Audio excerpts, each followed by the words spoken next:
All right, here we are for round 2 of Vyzygoth Raw and Live.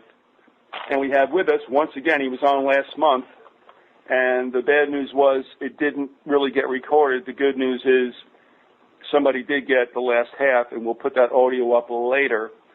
But with us again is William Ramsey. He's the author, and I guess the way you best know him, of the book Prophet of Evil, Aleister Crowley, 9/11, and the New World Order. But now he's been working on documentaries and delving deeper and deeper into the occult, I guess, ramifications, if you will, and connections between the masters of evil and the rest of us, the little people. So, William, thanks for coming back. I appreciate it. I've been looking forward to this for quite some time. Great. Thanks for having me back on. I'm glad to be here. All right. And also, folks, I'll probably tack on that lost audio that has been found. And believe it or not, William, the gentleman, and you never know who really anybody is, but the gentleman who saved that has a tag of Carl Reiner. So, Carl, give our best to Mel, and we'll go on with what is... I like Carl Reiner. I actually just saw him recently, and it's a mad, mad, mad, mad world. Oh, so best. Do you remember that movie? Oh, yes. That's a fantastic movie. I didn't even know it was Carl Reiner. He was very trim back in those days, but he looked good. So hopefully, Carl Reiner, thank you very much. Yeah, we all were. Okay, great. I'm a fan. Now, some of the best straight-out funny humor without getting blue in any crap. That was good stuff. Yeah, mad, mad world. So now, to the greater gravity of what we're going to talk about, you've been working on some documentaries, and I think you might want to talk about them to a certain extent. They're not necessarily finished. They're still in the hopper. But you're going to tease them a little bit, but also tell us what has led you to go into this. And let me ask you, William, when you get into this kind of stuff, one, do you find it almost like quicksand? And two, do you find it, shall we say, somewhat troublesome to one's soul? Yeah, I would say both. I mean, I think that it's hard for me to get away from it because of I consider myself a pretty naive person, so learning these deeper things that I never learned in school and college, and not being a member of any occult secret society. Once I realized that so much of this is taking place in front of your face, it's amazing to me to see how prevalent it is in our political leaders and our culture. So it's definitely like quicksand, and it's definitely troublesome because you see how much it really does suffuse everything in what you've been taught as an ostensibly Christian religious environment. And this is a very general question, and we don't have to stay long here. But the thing I think I find troublesome is in the supposed really, really, really Christian sects. They're not quite putting it together. And I'll say this, I mean, it's like they consider Satan asleep, like he's not working. We haven't seen him lately, so I don't really think it's a problem. And they have no idea. It's one of those things about the forest for the tree, that it's all around us, but they're not putting together that, one, there'll be a great deception. Two, it will come unto us like one of us. And I think you see it, and I see it, and a lot of people have. They don't have to all be Christian. I mean, they can deal with it if they want to in a secular sense. But for you and me, and for those of our kind, they're not getting it, and it's like, there's this big wave coming over us, and everybody's going like, what's the problem? Why is everybody running from the beach? Right. Yeah, and I agree with that. I mean, I'd have people in the Christian community who are leaders of churches in L.A. who don't believe in the spiritual. I mean, it's strange that they believe in the spiritual world of God, but they don't believe in the spiritual world of demons or the devil, And to me, that's an integral part of the New Testament. So, and Christ talked about it. I mean, that's what's also unusual and interesting to me is that it was a central part of his time on earth was not just doing good and teaching other people, but also staring down and speaking out against evil people. I mean, some of his statements against Jerusalem and the individuals there, and I mean, there's the meeting with Satan where he's tempted with 3 trials among other trials, and it's like, then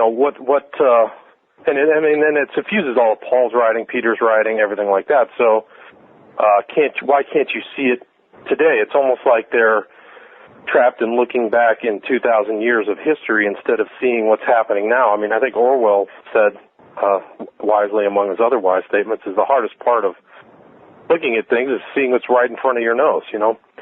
And for me, that's really it. It's like, why look back? Can't you see the evil and the occultism and Satanism in everyday life and detect it and be on the watch for it, you know? So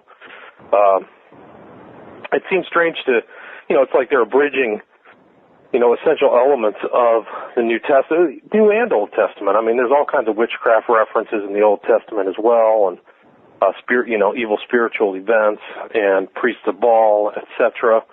And you know, it's kind of like the Jeffersonian view of the Bible. Well, I'm going to take this and just say Christ is a moral teacher, and you know, there's not some other dimension or world out there that, you know, he's drawing power from.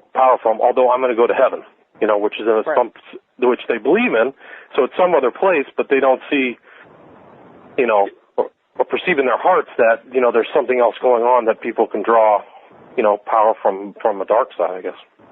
And I'm not going to beat to death the fact that I think people are more inclined to listen to their preachers than they are to read it for themselves, and to realize that, you know, the Bible was made for you to read and digest. It was not, you know, highfalutin language. It was street language. And it's about time that you get into the Word and let the Holy Spirit guide you rather than go to church and have someone tell you the way things are. I mean, this is the whole laugh, if you will, about the Catholic Church and to this day, if you go to a Catholic church, for the most part, you don't find any Bibles in the pews. Of course, you know, a millennia ago or more, one of the problems was is that they wanted to read the Word and they weren't allowed to because the priest would break it to them the way that he wanted to. The Protestant religion had the Bibles. Problem is they don't read them. But in both situations, if you believe in Jehovah, you believe in the Son Jesus Christ and the Holy Spirit, then you should be able to read it. And if you pray for illumination, and I'm sorry to use that word in a sense, but you will get it. I think that has stopped because people are enamored of personalities, whether it's their local preacher or whether it's a jerk like Osteen on TV or Benny Hinn and the rest of these idiots, these snake oil salesmen, and they'll go with that. You know? Right. Unfortunately, they don't know a lot better. I mean, a lot of it's, you know, cult of personality. And, you know, I think that you're absolutely right. The real Christianity takes place between you and the Bible and the Word and prayer. And that's really it. You know, I don't know. Church should be almost a corollary to your Christian walk through life, at least for me.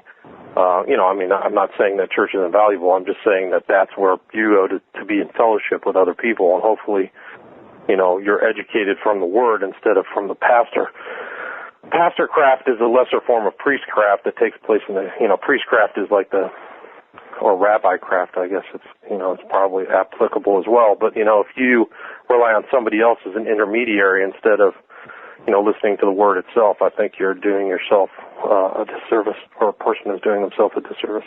Sorry to say it, but it's gotten to the point, and I liken it to a Patriot broadcasting where you're supposed to get the truth, and that is, if you really tell the truth, if you really know it, first of all, and most of these idiots don't, but some do and won't, you know, and won't go there, like Jones and such. But it's like that with preachers too. If they tell the people the truth, they're going to lose congregation.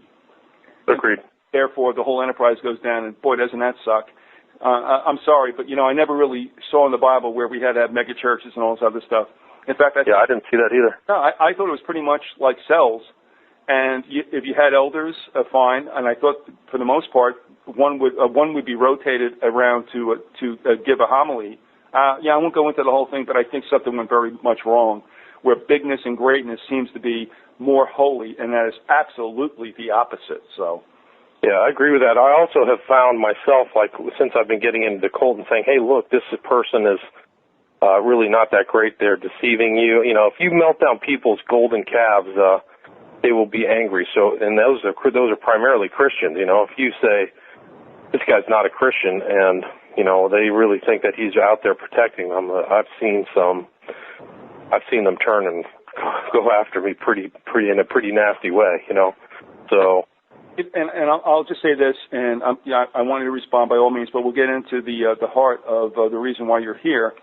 And that is, one of the things I find interesting is that in the Ten Commandments it says, have no other gods before me. It may not be gods with a capital G, but Jehovah was telling us, yeah, there are others out there. You know, and they can work some kind of mojo, is what I'm getting. But, you know, that's not me. I'm the true God. I mean, but there are out there. And the other thing is, do you remember, when was it? Was it in Paul's epistles where, you know, help me out on this, but didn't Paul cast out the demon of some woman who was a... Yeah, she was a fortune teller. A fortune teller, yeah. And weren't, like, shall we call them, the Chamber of Commerce of the town pissed off because yes, you just destroyed their enterprise. The goose that laid the golden egg. All right. Yes. Okay, so my point is, yes, people can divine. It's true. Even in the Old Testament or whatever. I mean, I don't think the Lord ever said, they're not telling me the truth. It's like, but why do you go to them? Right. And if you hold up, good. No, you're right. I mean, there's Saul and the Witch of Endor or whatever. We went to raise the dead. I mean, so these are Old Testament things that you're not supposed to do, even though you may be able to raise spirits of, you know, people who've moved to the other side, but, you know, it's forbidden. You know. All right, no problem. I mean, nobody said this isn't true. The thing is, why do you go there? Don't you trust me for your life? So, all right, now, you're hitting a lot of heads, buddy. I am? Oh, with the documentaries you got coming? Oh, yeah. Oh, so good for you. So I tell you what, line them up and go at it whatever which way you wish to. Well, I mean, I think that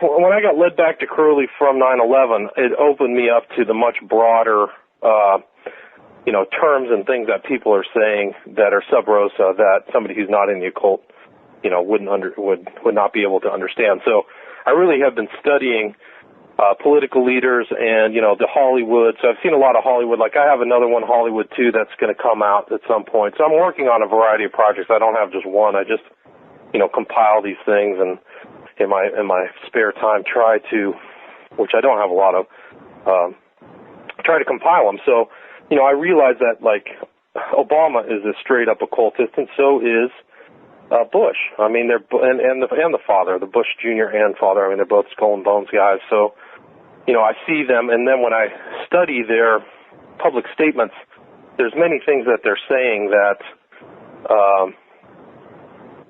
are meant for a smaller audience. There's definitely like an exoteric and an esoteric analysis, and they've played those cards very well. That the public, you know, who they don't want to have understand could, you know, will have to basically, if they don't have an occult understanding, they wouldn't see it. So, you know, I've been studying them, and you know, I've tried to compile and show. And you know, the other thing is not only are they occultists, but there's all types of media disinfo and misinfo, and just straight up control of the media that prevents people from seeing behind the curtain to see the wizard.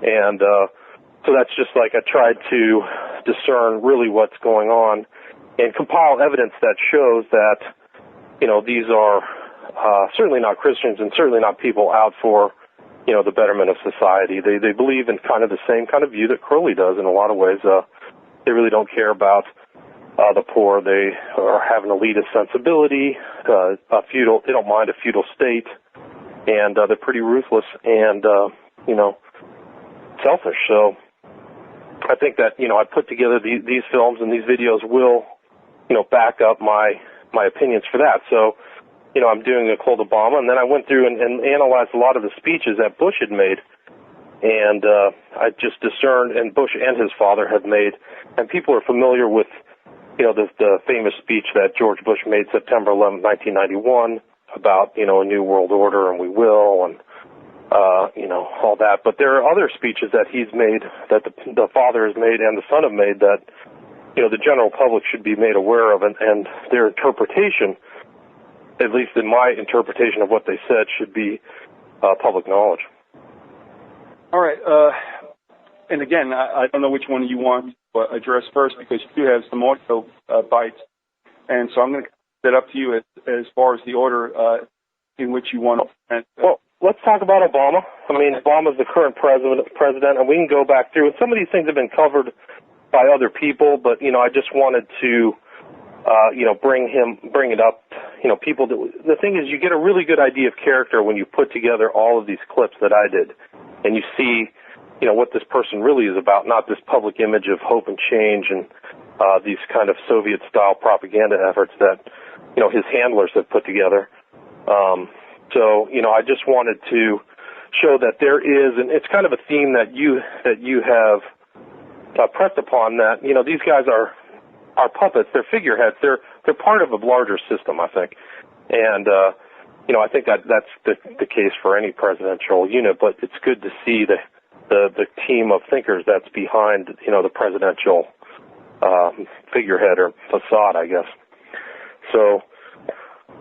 For example, in Obama, I have a clip of Obama where he talks about his handler, who is none other than Brzezinski. So he talks about Dr. Brzezinski. I have a clip from 2007 where he says, "I cannot say enough about his contribution to our country. He's one of our most outstanding scholars, one of our most outstanding thinkers. He has proven to be an outstanding friend and someone who I've learned an immense amount from." So when he says that, you're talking about a guy who, has written 2 books with occult themes. A lot of people don't know that, but the Between Two Ages is very similar in Crowley's view and other occultists' view, where you go from an old age to a new age. So he wrote, the Between Two Ages, I think it's called, the whole title is about the technotronic era. But if Brzezinski is Obama's handler, that's extremely important, and it shows how this continuum of change that's taking place in the United States is being handled by a technocratic kind of wizard behind the scenes. So, in Brzezinski's Between Two Ages, which was written in 1970, he says the technotronic era involves a gradual appearance of a more controlled society. Such a society would be dominated by an elite, unrestrained by traditional values. And I think you can see that is pretty evident in the last 10 years. And it's important to see the continue. People expected change from Obama, but that's really the stable sense of values that's happened between both presidents and parties. So, but you make a good point. I'm sorry to interrupt you, and please stay with that thought, William. I don't want you to leave that. But when I hear you say this, the one thing I think we have to think about is that we supposedly elect a president. Actually, it was more a manipulated selection. But forget that. Right. Even though you elect a president, so to speak, it's like with egg rolls, you get all these. And that is all the unelected officials that come piling in as cabinet members and advisors. And if you take a look going back to, the late 70s, there's characters that always seem to be around no matter who's in the Oval Office, and that would go for Kissinger, Brzezinski, Haig, Gates. Yeah, I mean, there's always Gates switched he's on the Republican Party. He's handling the Department of Defense still. I mean, how odd is that? I know, and the thing is, nobody picks up on this stuff. But you quote elect the president, but with all that, with that vote supposedly, you get all these characters compiling in. In essence, this country is run by unelected officials. Think about it. I would say that they find the guy that they want to run, and they support them, and they have all the experience operating the mechanics of the government from the central area of D.C., and that's the way it runs. I mean, look at Cheney and Rumsfeld. That team, they've been loitering around Washington for 40 years. Cheney is essentially the de facto president in a lot of ways, and Rumsfeld, these guys are masterful operators. I mean, incredible skill, very intelligent. And without a doubt. And of course, aided. I mean, the fact that they never go away strikes me as interesting. It's like Cheney's coming back out again. It's like, why are we listening to you? What in the world do you have to tell us? I mean, but these characters just don't go anywhere. And the advisors, which we always overlook, are there. Right. And I'm not saying that they influence a president so much to the point where he might do something differently. I'm just saying that there's handlers there to make sure what has to get done gets done. My point is, if a president ever uses his own volition and it isn't in the game plan, the script he signed on for, that's when you wind up dead. Right. And that's exactly what happened to Kennedy. I mean, he had his handlers and people who were around, and he started, breaking things up, and they got him, And I'll tell you what, with the parallels of Lincoln and Kennedy, look, they were son of a bitches. You have to be running in the game. That's the way it goes. It's a rough and tumble. You know what it's about. And it does take somebody to do that stuff. However, if there's anything I think that the American people endear themselves to, for those who kind of get it, and that is both those guys couldn't go along with the game plan, and somewhere along the line, I believe, conscious or whatever you want to call it, took them over. And when they balked on executing the script, they were executed in turn. I agree, and they may not have known the entirety of what is going to be requested of him. Right. Kennedy might not have known. Maybe he was young. He might have been very naive. I mean, he for as much as he was he was not as connected as people might think. I mean, he's from a rich and powerful family, but he was divorced from a lot of the other powerful players there, and he had also gone through World War II and seen so much death and destruction that the Vietnam War in Cuba may have just seen I don't want any more of this. He'd had friends die, his brother had died, and they wanted to keep going and plunder and kill, and he didn't seem to want to have anything to do with that. So yeah. So we give him marks at least for having a change of heart. If they couldn't do it, I think that's why, in a way, I look at them more endearing. It's like, look, you guys, like I said, you guys are SOBs. You knew what it had to be, and you decide, no, I can't do this. And for that, I give them, absolutely respect. Yeah. But you live by it, man. You die by it. You knew what you were signing on to. Yeah, I mean it's tough. I mean, I think that Kennedy really did try. I mean, he tried to tell the truth and tried to do the right thing. Federal Reserve, CIA. He gave that speech. I mean, unwisely against to a bunch of people from the media, but they're all probably controlled. So, I don't know if that's the way I want. He tried to enlist the help of, I think it was the press corps meeting. That's where that speech comes from, where he's talking about secret societies, with their own, Subros. Yeah, that was a speech at the press corps.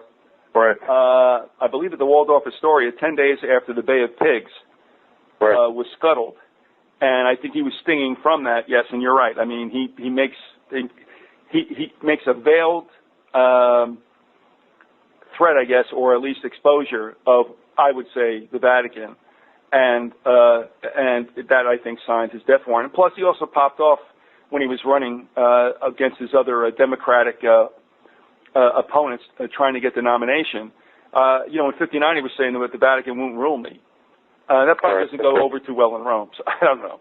But, yeah, well, I have there's going to be a lot of pictures in these films from guys bowing down in front of the Pope, bowing down in front of the Cardinal in New York. I have pictures of that the public really doesn't see how much these guys basically are obeisant before the, Catholic Church hierarchy. So, those aren't pictures they publish in the papers, but I think people will find that interesting. All right, and thank you for that. But let me bring you back to where you were going along the lines. At least you were speaking with regard to Obama. Well, let's talk about Brzezinski. I mean, yeah. Brzezinski was Obama's handler, and Kissinger was McCain's guy. So you have these two kind of New World Order operatives who have direct ties to, Eastern elites, Rockefeller family, who are going to be advisors for national policy at least, and if not more, two potential winners for the presidency, whether it was going to be McCain or Obama. I suspect that Obama was going to win. McCain was just a phony, horse. They were running against him. But I have some very interesting things on Brzezinski. I mean, like I was saying, his two book titles were Occult, the Between Two Ages, which is like Aeons and Crowley's idea, the Aeon of Osiris and the Aeon of Horus, which we are probably now in. And then the Grand Chessboard, which is occultic. Most people would just think, it's a kind of a game, and that's one interpretation. But the chessboard, 88, it's 8 by 8 squares, and those are important Pythagorean numbers. I mean, Pythagoras was a Greek philosopher, a mathematician, but he also had a kind of secret society sensibility. He scoured the earth to find all the great knowledge, but he didn't want to give it out to the people. He wanted to keep it all for himself. And, you see, if you look in our recent history, a lot of interesting things happen with that 88 because of its occult meaning. So there's a direct tie there, and I suspect that Brzezinski is probably an initiate of one or if not many secret societies. He's been up to a lot of not much good over the last 30 years. Anyway, I don't even know. I mean, you won't find him actually kind of logged into any secret societies. I mean, you can argue about, the Council on Foreign Relations, and certainly that was... The trilateral, yeah. Yeah, well, I mean, the Council of Foreign Relations was also authored, if you will use that word, by Rockefeller. And I find it interesting, I think it's around 1921, at that same time, and I've always thought this interesting, that's when Edward Bernays hit this country with two books, Crystallizing Public Opinion and Propaganda. It seemed like it was a joint attack on getting this thing through. And he made some smarmy comments, Bernays did, in his book. He called it, what did he call it? I'll find it later, but he didn't call it Council on Foreign Relations. He said, something pretty close to it. And I just thought it was a real, Weisenheimer wink and elbow in the ribs of all of us. Uh-huh. And I'll tell you what, I'll get that and I'll find it and I'll bring it out. Sorry that I was trying to recall that, but I said... No, it's okay. Because, it was like counsel. I think he meant counsel, like counselor on public relations. And I'm like, man, that's pretty close. But Bernays obviously wrote two books that, I'm telling you folks, if you want to know the game plan on manipulation, even in an era before TV, read Crystallizing Public Opinion and Propaganda. And Bernays, the nephew of Sigmund Freud, tapped his uncle for all these, methodologies, if you will, methodologies rather. And apparently Sigmund wasn't too happy about it when he found nephew Bernays was using it for something that Freud didn't necessarily intend it to be used for. But man, it was effective, and that's another whole. Well, story. there's another important person who read Freud, and his name was Adolf Hitler. He read one of Freud's books about the psychology of crowds, and that's a known reference from Hitler. So he learned a lot, like Bernays, about how to manipulate large bodies of people, and he did that masterfully. You can just look that, through German history. But on the subject of these kind of societies that everybody's kind of interested in, the conspiratorial realm, I guess, I have an interesting clip that took place between Brzezinski and Brian Lamb of C-SPAN. And Lamb asked him a pretty good question. He asked him, everybody's curious about you because of connection to secret societies, and, they see you as a conspirator. And Brzezinski is pretty sharp, and he responded like this, and this is a clip I think everybody should see. It's included in Occult Obama. He says, I don't believe in this notion of secret societies controlling people, but of course in any political system there are over-the-table and under-the-table arrangements. As far as the organizations you have mentioned, Bilderberger, CFR, and Trilateral, they are all on top of the table organizations. So to Brzezinski, those are all, people outside of that kind of more elite realm. Think of them as these secret handshake places. But to Brzezinski, those are all easily analyzed and easily vetted organizations, which means that he knows where the real secret things take place. Anyway, he goes on to say, we know what they are. We know what they do. We probably exaggerate their influence in many cases, but more importantly, they operate overtly. And then he kind of continues to go on, and later on in the thing, he talks about, different de facto, organizations that they meet. And, if you want to find something, and it's interesting, it's a thing for further research. I think even on David Rockefeller's Wikipedia site, you can see how many organizations David Rockefeller is associated with. Amazing. And there are organizations the public's never heard about. Exactly. I mean, you can look it up right now. You can just go to David Rockefeller's site. There's like 50 organizations. The provenance of which the Americans would just be like, what's that? Who does that? What's that? And that, David Rockefeller's supremely well connected. So anyway, my thing about Brzezinski is that it's important to see who these guys are. He's clearly, to me, an occultist of one side or another. I mean, his book titles kind of give that away. But, going back to Obama, I just wanted to kind of emphasize other things. When he was running for president, he would say all kinds of things that were clearly meant for the ruling class, and then, certain things that are meant for the public. But he said, one of these, he had a meeting that took place in Los Angeles, and he emphasized that he's a cousin of Dick Cheney, and also a friend of a character by the name of James Whitmore, who is an actor in Hollywood. Well, James Whitmore was a Skull and Bones Society member, so by saying that he's a friend of James Whitmore, to me, I interpreted that as him being on board with kind of the Skull and Bones Society.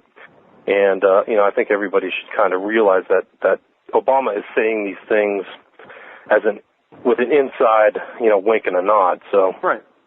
I have that in there. And, I have other things about Obama, about how, he bows down before foreign dignitaries. He can't do anything off a teleprompter. So you can see all his teleprompter mishaps. He won't put his heart over the national flag, no American pin.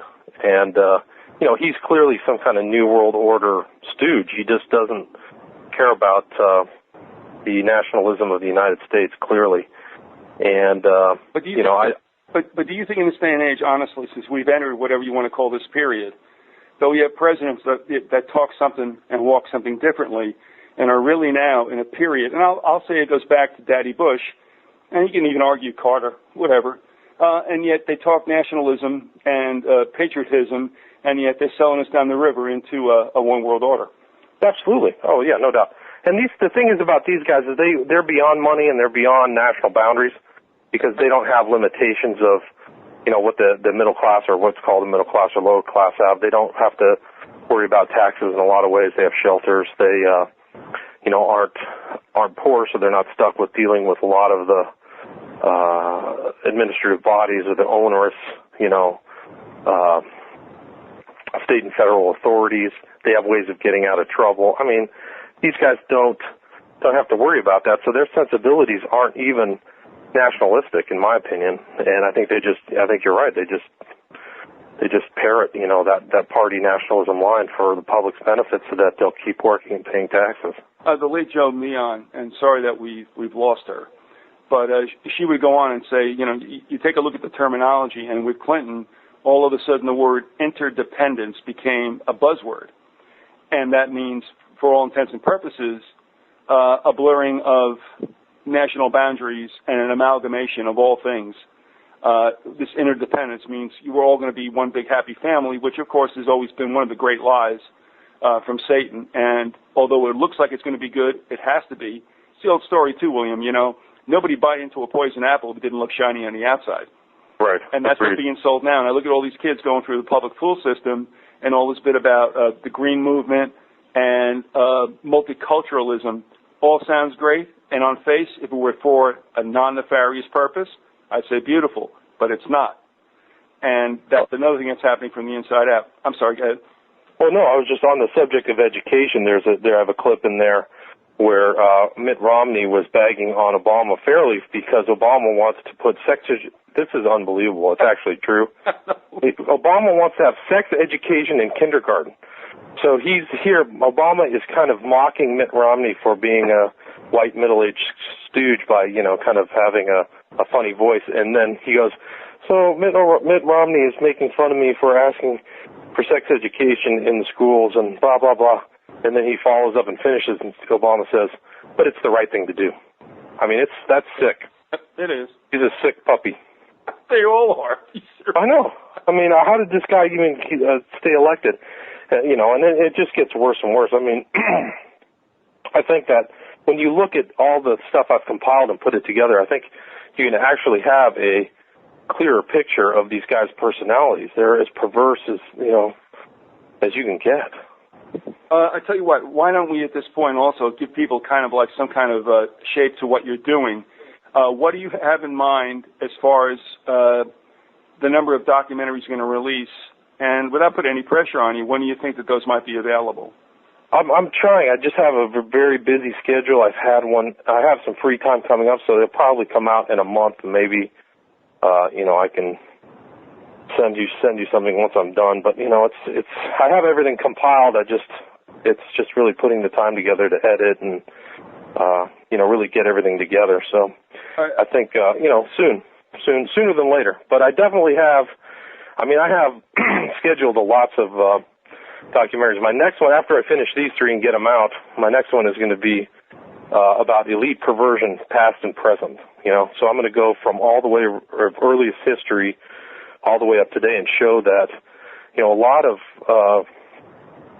elitists engage in things that the public would just not be believed to be possible. That's why you have a ruling class in America the way it is now. So it's a repeat of the other decadent societies. This is kind of on the side, but when you said that, and you talk about powerful people and how debauched they really are, I can't remember what luminary in the United States, I guess a former European something or other, I think he was being tried the death of his wife, and he was defended by Dershowitz. Right, Von Bülow. There you go. And of course, now this is in the Hollywood thing, but to me, I'm left with this as a certain kind of brand, if you will.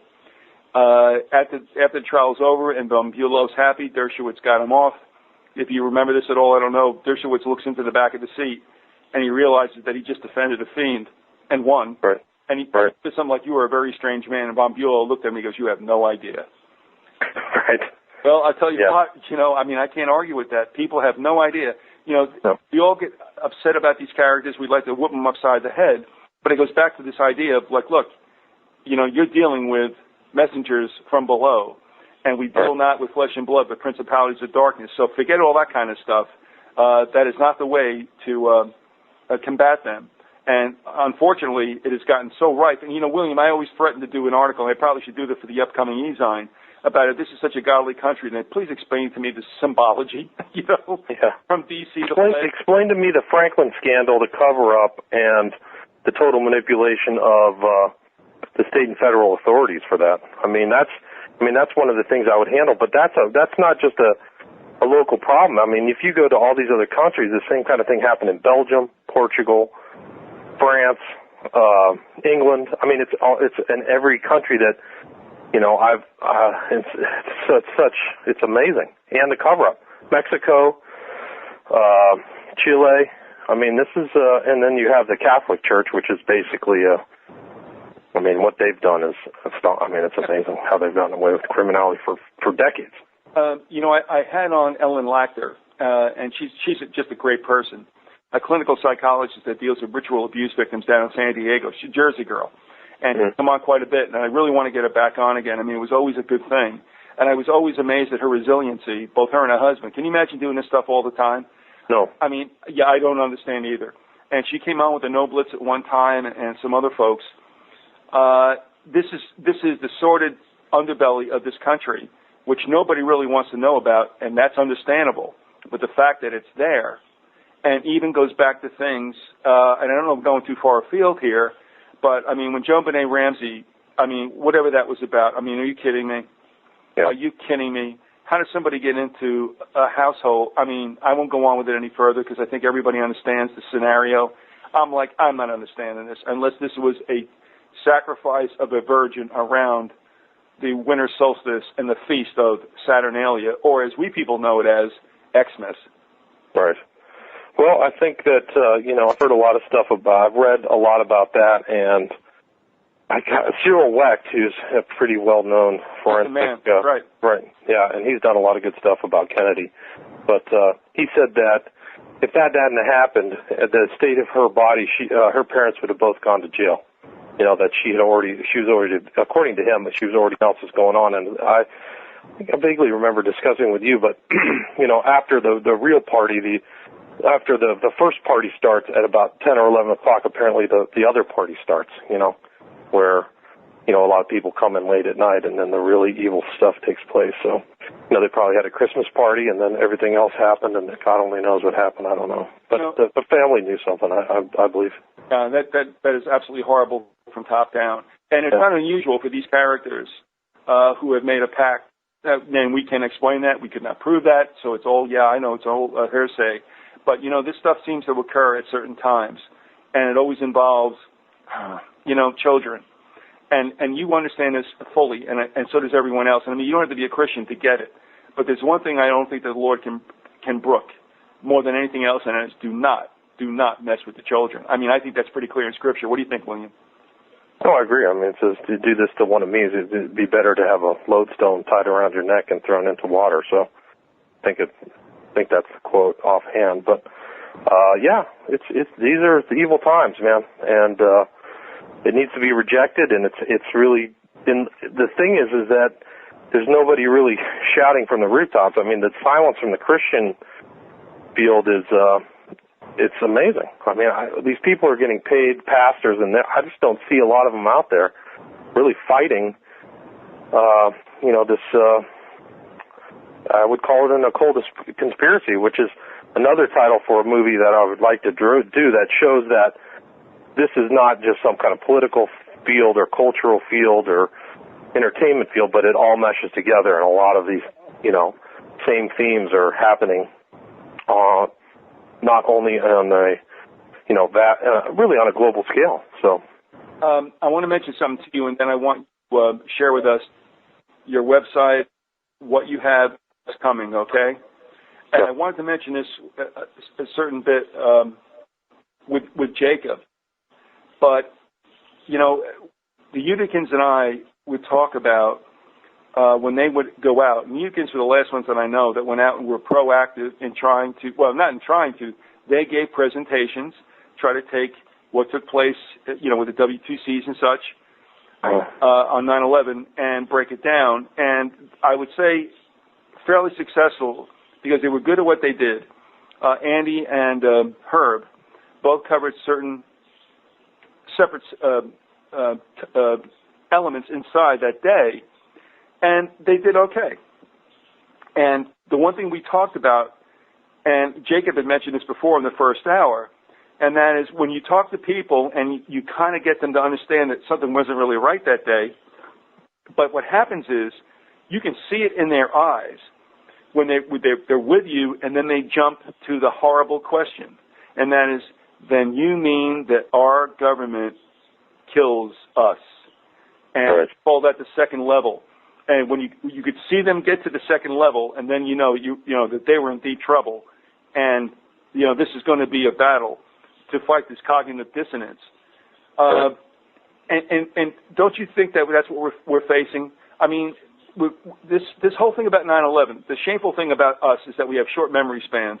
TV will sweep this away as quickly as it brought it to us. By the end of the month, 9/11 isn't going to be on anybody's agenda. They're going to forget it.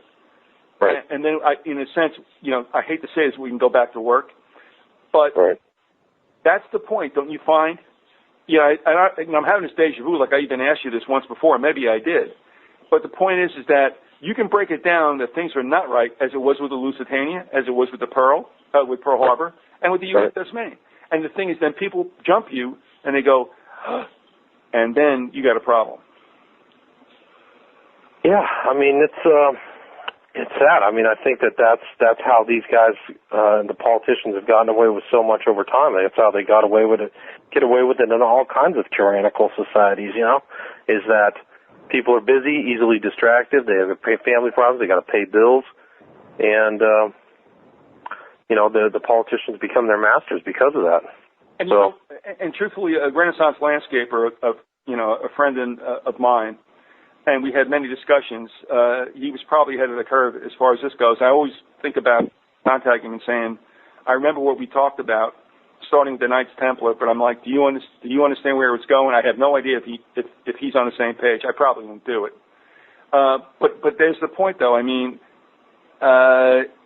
is it time not, I think, for people to realize that government is dysfunctional for a reason?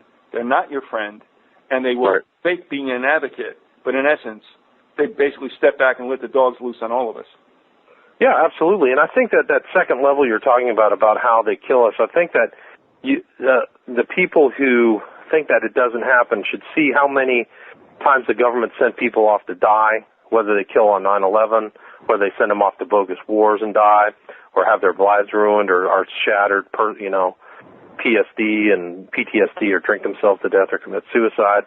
You know, they should see how many poisons the government has allowed into the marketplace and killed people, how many poisonous pills they put into the marketplace, how the shoddy, air that they've allowed people to breathe over time, the lousy working conditions. And if you look that back through history, it shouldn't come as a surprise that the government could kill 3,000 people and, use that as an excuse for more war, or more, and for more social breakdown and, social control, really. I mean, 9/11 was a tyrannical act, and it was, fomented a kind of dictatorial, environment here in the United States, no doubt. And, so if you see it all together, and both elections were probably stolen, and, when you put it all together, people should not be surprised. You don't want to believe it. It's just like, you don't want to believe John Wayne Gacy is next door, killing little boys either. But, these things happen, unfortunately. And it's just not seeing the world. And people have a naive, rosy tinted glasses view of the world. I used to have it. And unfortunately, that's just not the way it is. I mean, things definitely ebb and flow. Things get better and worse. But right now, we're at a low point, and we're still going down, And people better wake up and see it as a spiritual issue, not as a political issue or a cultural issue. I mean, these are evil times, and I mean, it's sad that people don't get it. They just adapt to it. And I think that that's really a historical constant, is that people will adapt to evil than fight it. I think that that's what you see in places like Nazi Germany, Soviet Union. I mean, it's just like what Solzhenitsyn said, that they should have fought the Secret Service right away. Instead, they just adapted, and I can't remember his famous quote, but when they were coming for people, if the Russians would have fought right away, they wouldn't have gotten away with all their abuses, I will say one thing, on a good note, and I think Rita, who was a woman that was, I'm getting a little here. Rita, who was the daughter of a German who jumped ship in the United States, got married, had a baby here. Rita went back, but what happened was the INS caught him, whatever the INS was at that time. Yeah, I think you told me that story. Yeah. And she gets raised. But the thing that she told me, which I'll still say, look, we are better than the rest. She said when they knew that Germany was done, and they were sitting in some hamlet, away from the cities, and that they just prayed that the United States got to them before the Russians did.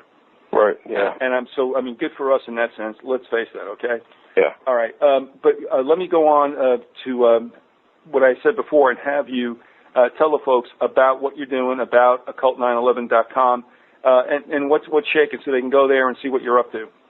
Well, I'm going to have to redo my website here in the next month, so they can go to www.occult911.com. I do have a couple other documentaries that are on there.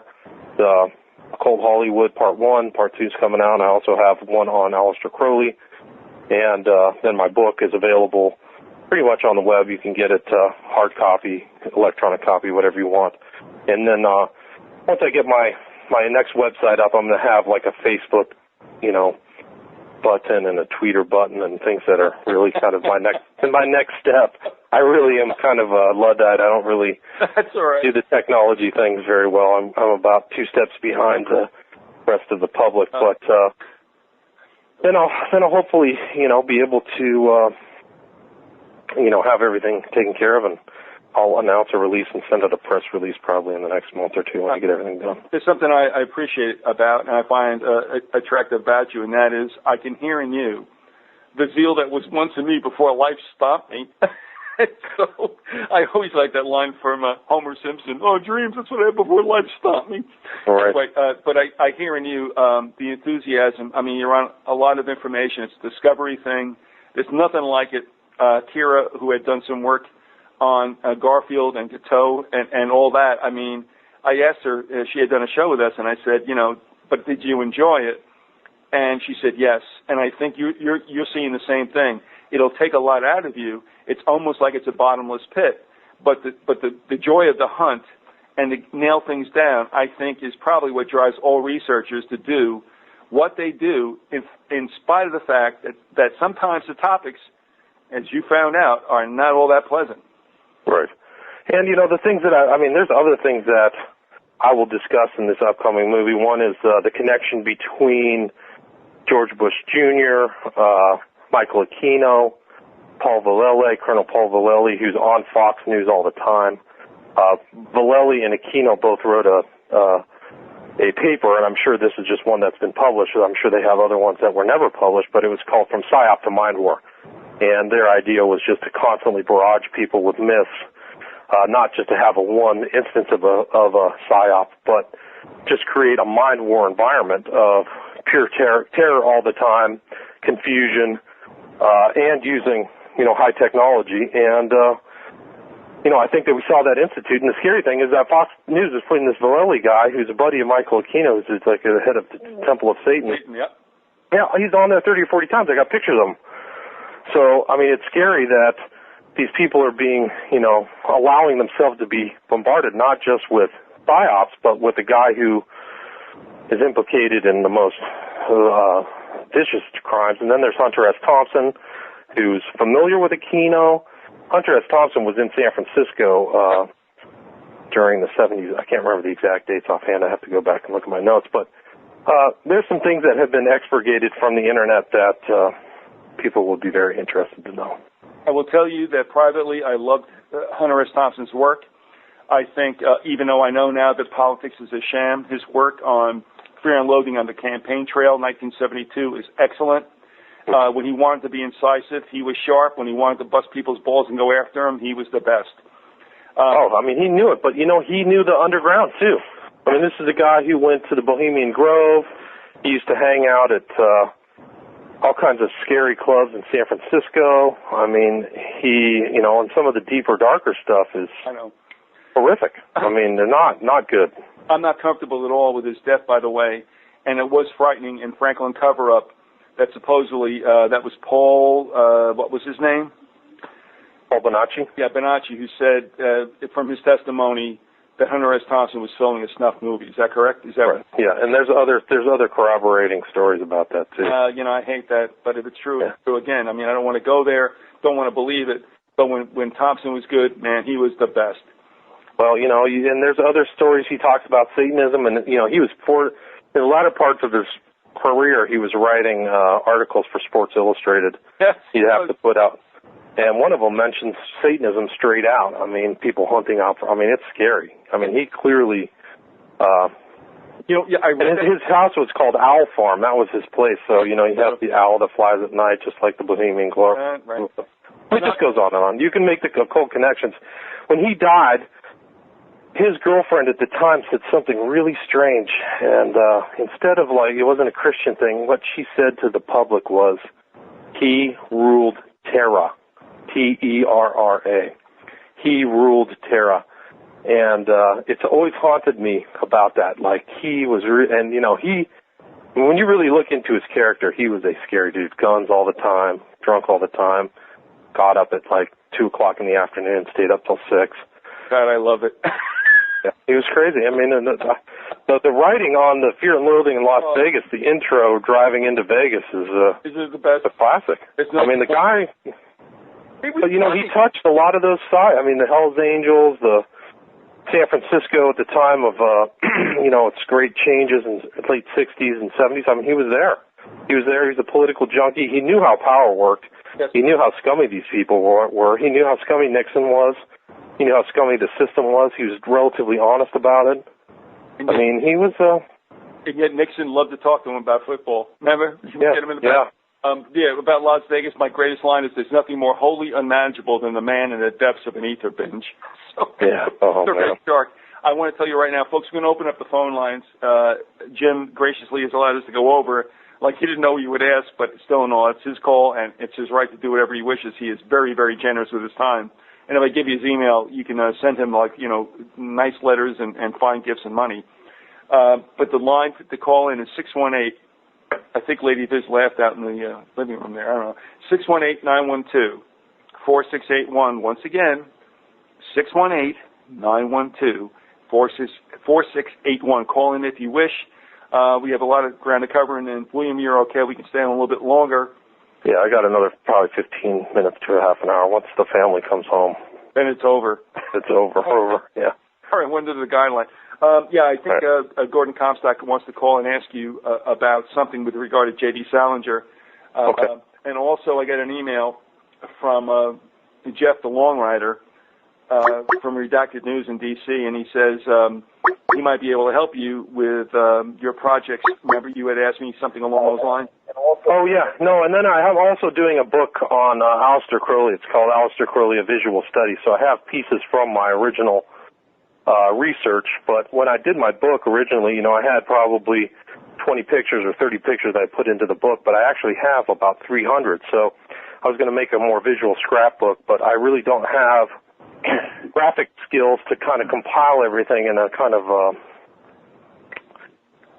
something more palatable to watch where you could do stenciling and all that stuff. So, layouts and those kind of things. The original research is done.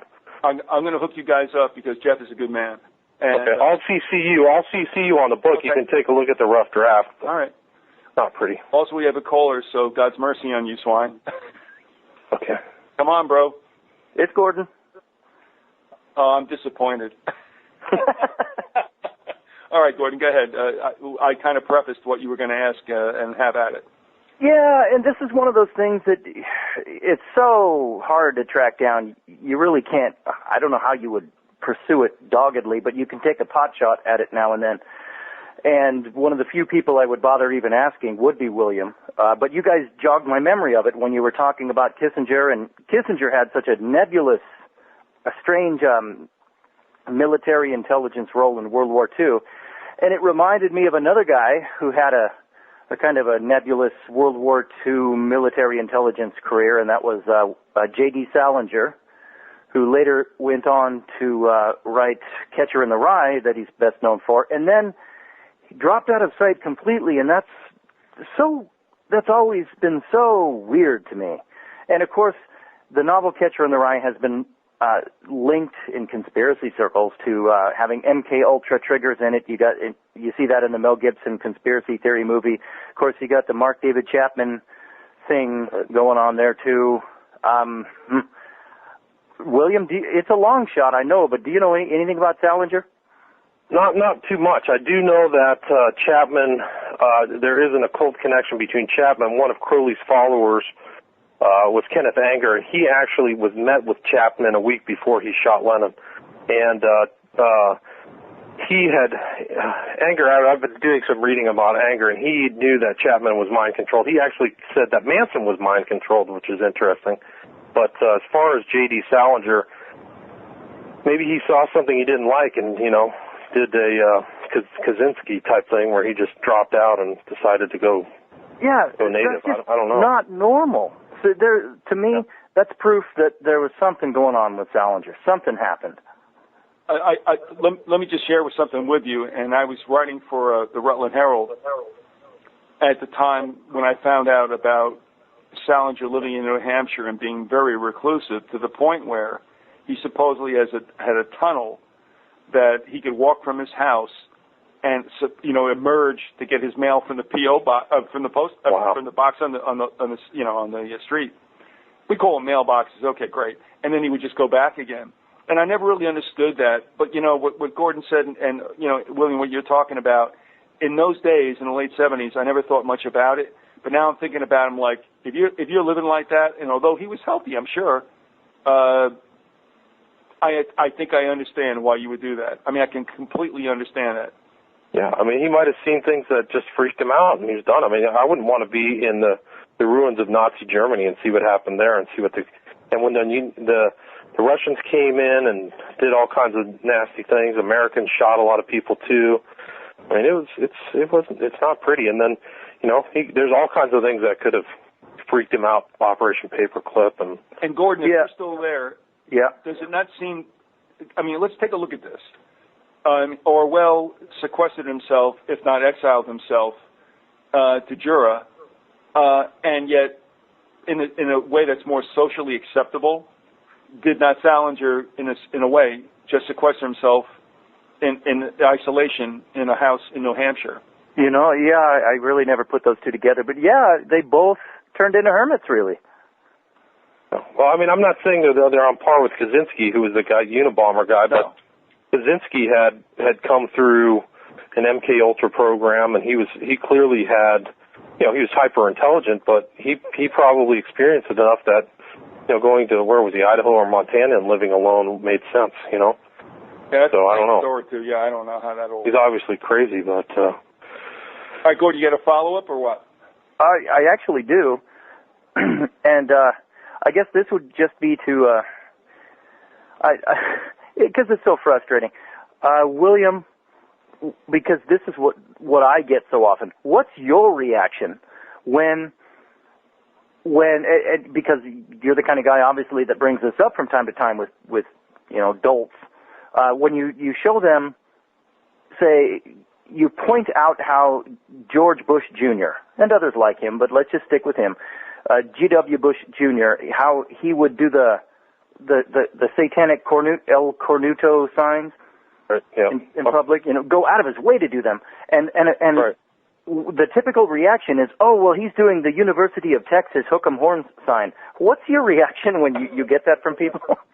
Well, some of those are hook 'em horns, but the time when he was with the Queen and other things, he's obviously making the satanic hand signal. So, I think that people just want to not believe. They don't believe in evil. They don't believe people are evil, and they don't believe in active evil in the world, and it's unfortunate, but it's frustrating. I think that the guy never went to Texas University. He's got no affiliation with it. But right. did you see? Now hold on a second. Do you remember that when we're getting people when Shrub and his wife went to England and story on that in the newspapers. Do you remember the photo? Yes. Where his wife is down there, and on his side he has his hand down, and he puts him in the horn. All right. You guys see that at all? Yeah. Yeah, but it looks like a 5-year-old kid. Context. Yeah, it's right in context with all of his other behavior. So the thing is like, maybe once or twice, but if you see all the secret society signs, he says, I've got clips you'd be shocked where he mentions 93. When he was leaving office in 2007, I have a copy of a speech that he gave in front of the press club, and he mentions 93. He subtly threatens the press club what he did was something really subtle, very, very subtle, but he had a copy, he had a totem of somebody who had died in 9/11 and on Flight 93 in his pocket. He says, I keep this in my pocket. I keep this totem in my pocket as a remembrance. Well, the creepy element of that is that, one, he mentions 93, which are Crowley's numbers, Thelema and Agape, and Kabbalistic numbers. But most serial killers like to keep remembrance of the people they've killed. And it can be interpreted easily by anybody out there as like, you better watch it. You better not say anything. So there's a lot more stuff about. That Bush's kid said, "My dad is a beautiful person," and a beautiful person is a very common term, and you can see this in films. And I'll put it in Hollywood too, and it's referenced by Tarantino, but it's also referenced by Marilyn Manson. They have a song called "The Beautiful People," which exactly. Is yeah. But his own daughter said, "My dad is a beautiful person." And there's the double speak, You've got he's a great person, but also there's the occultism right there. Hey, William, and I'm sure you're obviously familiar with that song, "The Beautiful People" by Marilyn Manson. Right. I was listening to it one day, not voluntarily, but I was listening to it, and if you count the beats to it, the repetitious beat, the beautiful people, count the syllables, and it's 666. Wow. Over and over. I'm sure it's intentional. Yeah. That whole album, Antichrist Superstar, is just, if you want to see the satanic mindset, there's a perfect example. It's astonishing. God. So, as far as, the Cornuto sign, it's just one of many. The Bush family is so well versed in the occult. It's astonishing. Once you put that lens on and decide to look at it that way, your jaw will drop, just like when you watch Harry Potter. Once you put the lens and you want to see what the occult is, you will see that lady J.K., who changed her middle name to the letter K, the 11th letter of the alphabet. It's not representing a name or anything, but you will see that it's an encyclopedic, not very knowledgeable understanding of all occult doctrines from beginning to end. I mean, she made it as like a child's fable to understand the occult, plain and simple. At the very end of the last movie, the kids grow up and go back to Hogwarts, right? And they go into this like portal or whatever at the train station, and it's 93. That's 9 3/4, which is kind of like a 93. So they go into this thing, but it's exactly 19 years later from the last, showdown with Voldemort, and 19 is a very high number, which I've learned recently represents the morning star in numerology, and so you see that 19 numbers repeated all the time. There are 19 terrorists. It's not 20, not 18, and you can actually there's other occult books out there that are like 19th Street. So 19 has a lot of meaning, which I've realized, and that's how I came to the conclusion about 11 and 77. I would just see them in different environments and say this has to have some kind of meaning to it. So anyway, the occult conspiracy is there. All right, Gordon. Yeah, that's all I have. Yeah, get lost. Okay, bye-bye, you guys. I'll see you, Gordon. Take care. All right, folks. Again, you're welcome to call in about anything you want to. And what I'm gonna do is, William, unless you got, if you're curtailed, let me know. Otherwise, I want to throw this to 9/11 if you want to field some questions for obvious reasons. Yeah, I mean, if you want to talk about 9/11 and my view of it, sure, I'd be happy to. All right, folks, and like I said, we're opening up the phones if you're so interested to talk to William or ask questions to both of us, and that number again is 618-912-4681. You always hate when I listen to talk shows. They get the number so fast. I'm like, what the hell am I doing? I can't do anything with that. Right. It is 618-912-4681, and I'll go check in with Jim, the most patient man in the entire universe, and see what we got going on here. I had mentioned also, and I think a lot of folks heard, take it for what it's worth. I mean, all right, let me frame this. First of all, yes, there is a fascination with the occult, with numerology, but there also is a stand-up, obvious thread in the Bible about numerology. Look, let me ask you this, William, did you ever think about this? But the world is made of geometry and numbers. That's the whole idea, even down to an atom. Don't you agree? Yeah, I think everything's numerological, but here's the thing is that there's numerology for, I guess, God's side and numbers for their side. Nothing is good or bad except what people use it for. And having said that, I think we have a caller. And caller, if you're there, come on. Yes, I am. Oh, no. Oh, no. But the planes, if the government did it, what happened to the bodies? Oh, my God. They went to heaven. Yeah. This is the long man, the long runner from the land of the district of, what is that, Criminals, Washington, D.C. Yeah, William, you're going to probably be talking to this guy later on with regard to your project. But go ahead, Jeff, let's hear from you, really. And you've been around a lot lately. There's a lot of stuff gone down. But with what it pertains to, let's just say with 9/11 and all the crap that's, well, obviously I've known that's happened. Shoot us some stuff that's going on. Well, one thing that's currently bugging me is the series that's going on this week in the Toronto hearings. We've got this panel of people most haven't heard of. A few of them I have. Kevin Ryan, which I have a few issues with right now because he really hates the Rock Creek Free Press. But they're trying to get this panel together to come up with consensus on what's good evidence and good research about 9/11 and going towards a possible investigation as opposed to the bad evidence. And I know that some of the people involved in that are definitely hitting. I mean, the problem with research and looking into this stuff, that the idea that somebody is going to come up with what is approved and not approved, it's this whole group consensus mentality stuff that I can't stand. It's just, if you're looking at it as a scientific model, you investigate it and you propose a theory. If the science works, if the theory holds up, it'll stick for a while until somebody comes up with some other information or investigative work that's going to disprove something that went on. So it just seems like they're trying to build up what is, I guess, approved by the committee from like the Church of the Controlled Demolition and the other types out there that don't want to go down the rabbit hole and see what's really going on.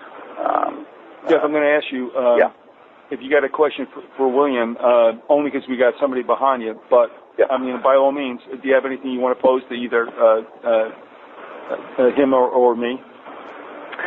No, just like what they were saying in the chat room, I've been drinking my Dogfish Head beer, so I won't belabor that point and go into that, and he can contact me through the about the other stuff about the website and all that. Also, Jeff, I mean, really, we've emailed before you came on. Mm-hmm. You've been through a lot with whatever you want to call it, for better or for worse.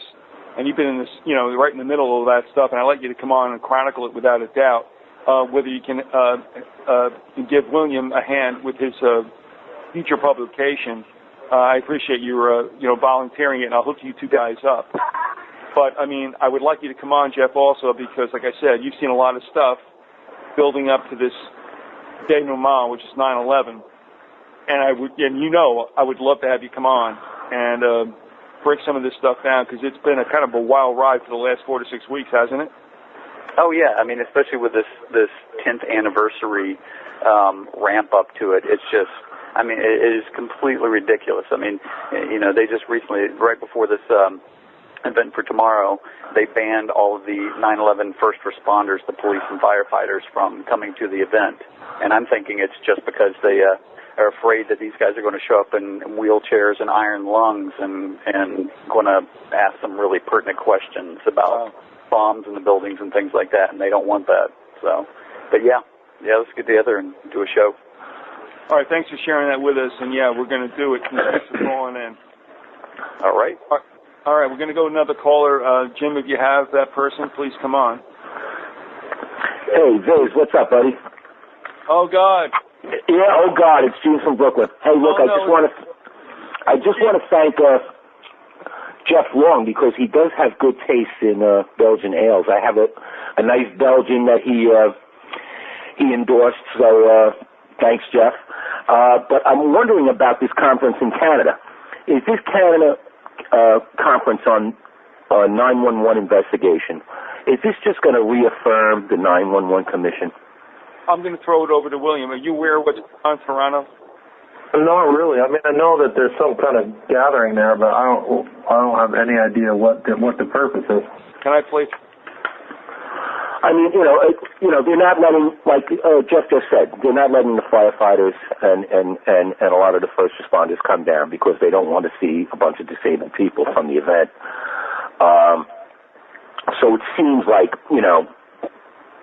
this is going to happen. The Canadians are just going to reinforce the BS that they've been telling us. Are you trying to help Canada again? Gino? Yeah, I've got a bad connection here, I think. All right, yeah, we're having a little breakup here. All right. Did you hear the fact that I asked you whether or not you want to start another war with Canada? I can't make that out. All right, we'll try to spin that deal. All right, look, you know what? You better get another caller on, because I'm enjoying this Abby here, and Viz, we still love you, babe. Don't worry about it. All right. Okay. Have another Belgian beer on me, bro. Yeah, all right. You got it, pal. I'll see you later. See ya. William, I think we can talk about this as well, and I'm getting feedback. I had a hard time hearing you on that one. Can you say that again, please? All right. Am I okay? Now I hear you. All right. Now it sounds right. Okay. What Gene was asking about was this Toronto conference. And, right. And it was Jeff Long who also told me that there were problems there. Craig Renke, who I think does the best work of anybody researching the three locales, right. For 9/11. And, I don't know. I just said, like, why are we doing these conferences?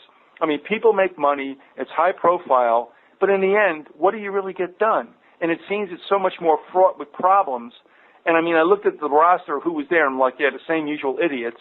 I never read a thing from David Ray Griffith. He got nothing he can tell me about. I don't care about this crap. I always looked at the stories, the reports from the newspapers when they can't gag the first accounts of it. And right. So that was never a problem with me. But they had these conferences, like Gene was saying, and Jeff had given me a heads up that all kinds of stuff is going down, and there's all these infighting. It's like, screw the goddamn conferences. You can do webinars. What do you want to do? Do you want to make money, or do you want to go ahead and maybe make a profit? That's fine, but share the information at a lower cost for everybody. Who the hell is going to fly anymore? Go up to Toronto? Are you kidding? You got to have a passport now. What kind of benefit are they going to derive out of that? That's what I want to know. I mean, it's probably some kind of infantile necessity to be around other people who have similar ideas and, sound important to one another. I don't have any idea, but I do most of my work by myself for a reason, because one, it right. says what I really want to say, and two, I don't get bogged down in other people, piecemealing, hair splitting, arguing, getting distracted. What good is a conference? Why don't they just put it online on YouTube and people can study it and see if it makes sense? Write a book. I mean, I got down at Congress with Tom Horn and these other Christians and all this, sharing, absolutely indispensable information. If you got the money to come out here, get rooms in what the hell is the name of that place in Missouri? Goddamn. Branson. Yeah, Branson. All right. It's an off season, so you can get rooms that's like 3 times too high for half the price. And I'm sorry. I mean, if it's indispensable knowledge, what are you looking for? Do you want to help the people, or do you want to make money? Hello, it's about money. And conferences nowadays are fraught with all kinds of problems. So why are we doing this, man? I'm not casting any aspersions against Craig. I mean, if they're guests, I understand it. But the thing is, this is not the way to go anymore. Not any longer. I think here's the thing for me, is that you can draw conclusions right now that things are so bad that I think the average person should get out from under the finger of the banks, the politicians, all the corporate shysters, and try to do something on themselves and sit around and talk about it, I think that it's clear to anybody who's paying attention that things have gone way, way wrong and the country is out of control. And, you better start planning for the future in a way that, takes that into account. I mean, it's my understanding in some other banking, like in Greece right now, that things are so screwed up, everybody's gone back to the land and lived off their farm, which is smart. And they don't have to rely on the bankers. That's how you starve the bankers. I mean, starving a banker is like an angel earns their wings, So grow your own food. Don't borrow money. Get out of the financial system. Only operate on hard commodities. Be creative. Create your own stuff. And barter and trade it, right? I mean, that's really where we should be at as a country, is just get away from these people and stop relying on these expensive commodities like gas and energy and, maneuver around it. So let me ask you, are you... And this police state. I mean, God, it's terrible. Are you under the gun? Is it time for you to go? Yeah. All right. I'll stick around, folks, for a little bit if Jim's okay with it, and I'll take whatever callers. If not, then we'll just call it a day. But before you do that, William, thanks a lot for coming on. Also, just let people know and make them aware that you're going to be producing these documentaries and they're going to come out pretty quick. Yeah, I mean, they've already been compiled. I had some summertime stuff I was doing, so I'm ready to kind of batten down the hatches and really get them out there. So there'll be 3 90-minute ones, and then hopefully if I can get my book is halfway done, a visual study. I just got all kinds of other projects, but these ones are come out, and hopefully they'll be of interest. They'll be available.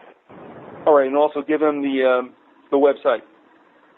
Occult911.com, and I'm going to have it updated. I'm kind of negotiating with the host provider right now to try to, like I said earlier, just kind of upgrade it into, 2.0, so it'll be a little more interesting. Hopefully I'll be able to get someplace where people can leave notes and purchase some products and stuff like that. So it's Occult 911. If anybody has any questions, they can send me an email at occult911@gmail.com. All right, look, thanks for coming on, and we are definitely going to put up the long-lost audio that somebody, Carl Reiner, has recorded. And, yeah, you're one of the good guys, and you've done a lot of work, and all we can do is the best we can to get that promoted. But, you know, like you said, you know, you got a job, you got a life, you got a family, and you do this on the side because not necessarily you want to, like, make a million, but that you want to get the information out because it is important. And well, you know, it'll always be there. It'll hopefully, I mean, it'll always be online. You can get it on Amazon Video on Demand. That's where another distribution channel that I'll be using, and it's worked out well already. People can see my films on there, and you know, it'll always have a different approach. And you know, these truths and finding these hidden things are a way of defense against this cognitive infiltration and just the incredible amount of lies and secrecy that are suffusing our entire, unfortunately, our globe since 9/11. And you know, what it all comes down to is we're in a spiritual war. Frankly, it's not a political, cultural war. It's not right-left. It's about cosmology and Almighty God and his enemy, and he's marshaling his forces. And you know, it's not looking good for the good guys, and it never really has. But at least we can stay aware and alert. And you know, I think like on your website it says stop following. Well, I can't remember exactly verbatim what you said, but don't believe the evil jerks. You know? Oh, that was Angie. Yeah, don't obey. Well, she did it. She's saying the truth. I mean, don't go to war for these people. Don't go to Iraq. Don't sign up for the military. They're going to treat you like toilet paper. I mean, come on. Where are the political? I mean, if it's a spiritual issue and these people are into the occult and witchcraft and evil, then why are these pastors and these so-called Christians allowing these young kids who are? I mean, I'm 40. I'm older, but they're allowing these young kids to have their whole lives ruined, literally destroyed in a useless war that's transforming the world to a charnel house. It's disgusting, you know. I mean, the United States are the bad guys right now. We're not the good guys, okay? And that should be made perfectly clear. And I feel sorry for these false teachers and these Pied Pipers and these bad shepherds who are allowing these people to unquestionably throw their lives away for this crap, you know. It's disgusting. I'm sick of it, so it's got to stop. Obviously, good point, and the story is for ages. And that. All right. See you. I got to run. Got to see you. Bye-bye. All right, take care.